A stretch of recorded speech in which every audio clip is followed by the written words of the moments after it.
Let me read you a quote. This was the largest audience to ever witness an inauguration, period.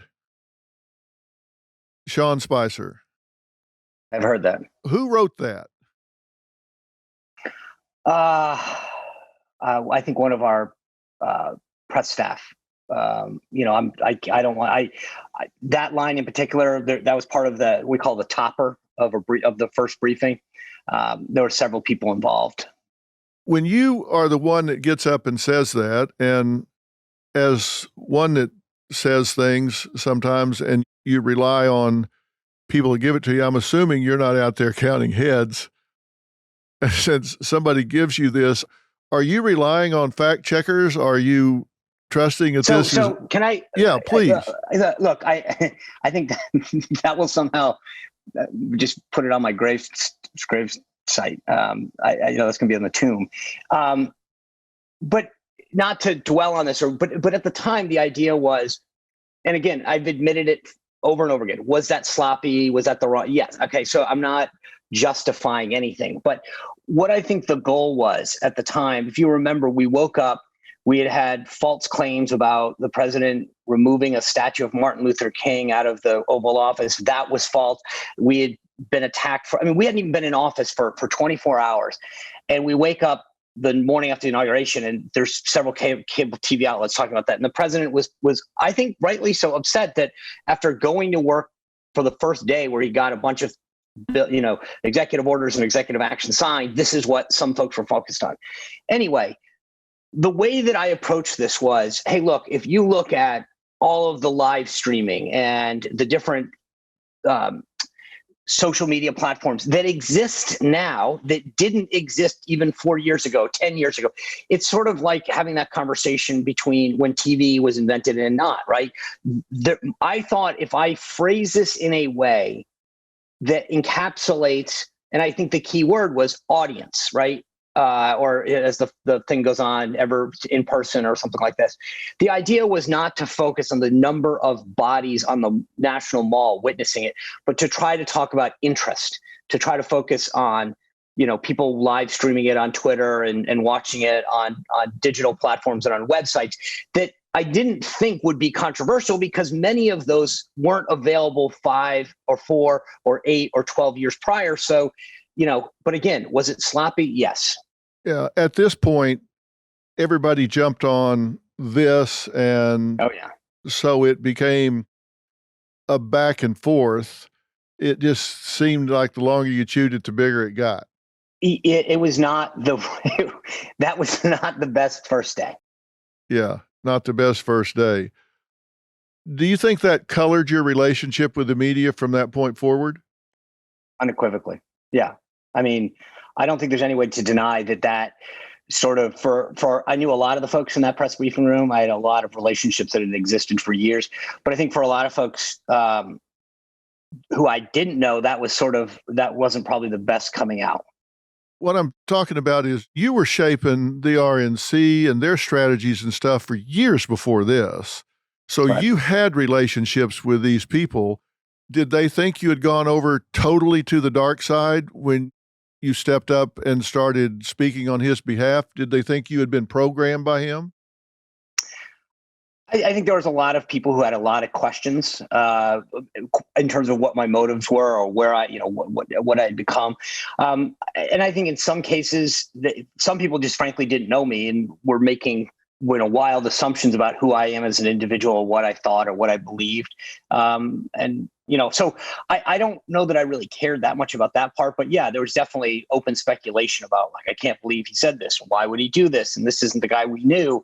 And in many cases, I think there was a lot of embellishment about some of these individuals trying to pretend that there was a sort of a long relationship that existed because they wanted to be part of the stories themselves. So they say, I've known Sean for 15 years. And it's like, dude, I don't really know you. But I think that they wanted to get in on the story as well. So, they made it seem as though we had some longstanding prior relationship. But yeah, there are a handful of folks in that room that I knew fairly well. And I think they sort of were like, I didn't remember. The angry leprechaun is not something we've seen before. Some of the quotes were Sean Spicer lacks the guts or integrity to refuse orders to go out and lie. he's a failure in his job on the first day. Another one said, I work in political PR. I spin all the time. What Sean Spicer did today was Soviet-style propaganda mixed with Nazi tactics. I just wondered how you felt about those things when they're saying them about you, about the crowd size at the inauguration. What about the running of the country? Again, I think I was an easy target. And look, like I said, I just want to be clear to your audience. Like I don't, like I said, I look at that day as probably one of the top 5 days that I wish I could do a do-over on. And if I thought about it harder, it probably is number 1 or 2. So it's not like I'm trying to excuse my behavior or how I came across that day. But to your point, I think that was, is as an enduring legacy.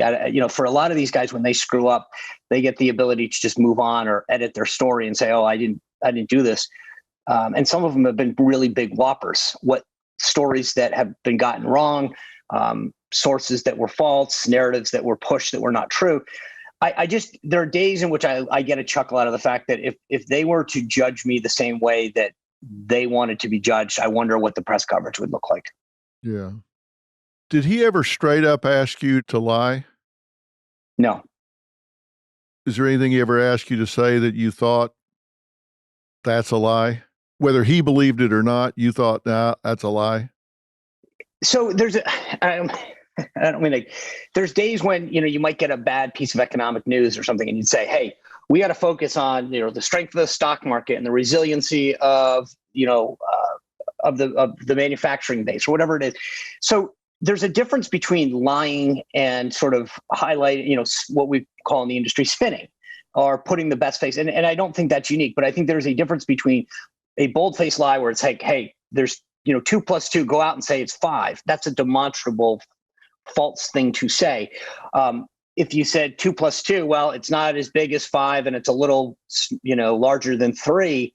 You're not saying 4, but you're not lying. I mean, I don't mean to beat around the bush, but I think there's a big difference between lying to somebody and putting the best face on a policy or an action. Well, nobody's cornered that market on the left or the right, correct? That's true. Yes. Yeah. When you guys get into that press room and say the things that you do say, now, let's get away from the controversial things for a minute. Just what you do report, who gives you that content? Because you're speaking on behalf of the White House / president. Who tells you what that president / administration wants put out there?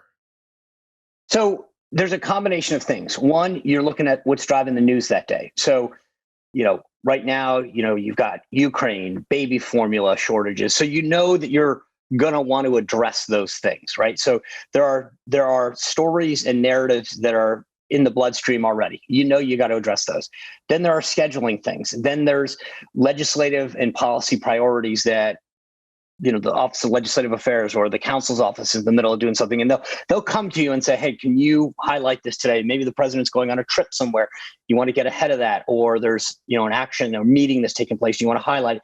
So you put it all together. You go over it with your staff. You run it by the other key stakeholders, the Office of Legislative Affairs, General Counsel's office, Office of Public Liaison, and find out what everybody's doing. There are press assistants and assistant press secretaries that are working among the departments, the agencies, and internally within the White House that are sort of vacuuming up all of that kind of information, those announcements, those policy priorities, and helping to formulate what that briefing is going to look like. And in many cases, the president himself would say, hey, make sure you mention this, or let's not highlight the other. I mean, it's not just what you say. There's other things that you don't want to get in the middle of, or you might want to downplay. Because you can't talk to somebody on every one of the topics that are going to come up. Somebody gives you a briefing. These are our points. This is what we're going to talk about. No, so we would meet probably 2 to 3 times with my press staff, right? So we'd start in the morning and kind of start with a list. We knew what the stories were that were driving the morning shows. We could look on social media, see what was moving.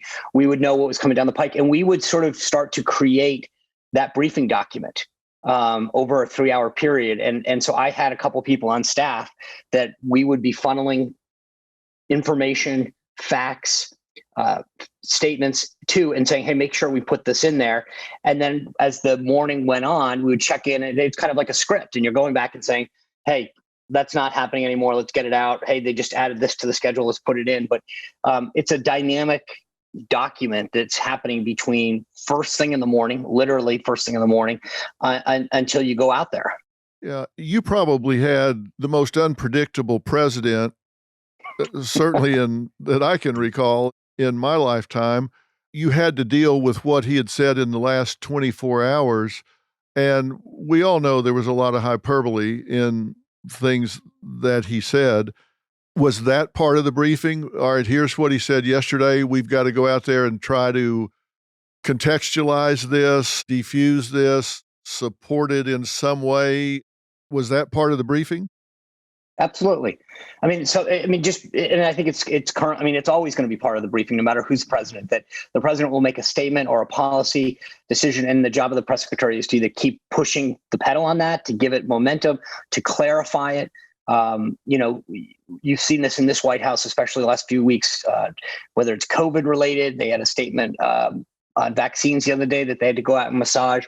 But it's constantly an issue, and sometimes the president nails it, right? They got the message out, and you want to keep that going, the momentum behind that story or that narrative. So you go out and you amp it up. Sometimes the president would walk in and say, Mr. President, this is how what you said is being interpreted. Some people are taking it this way, some of the other. It's probably in our best interest to clarify it.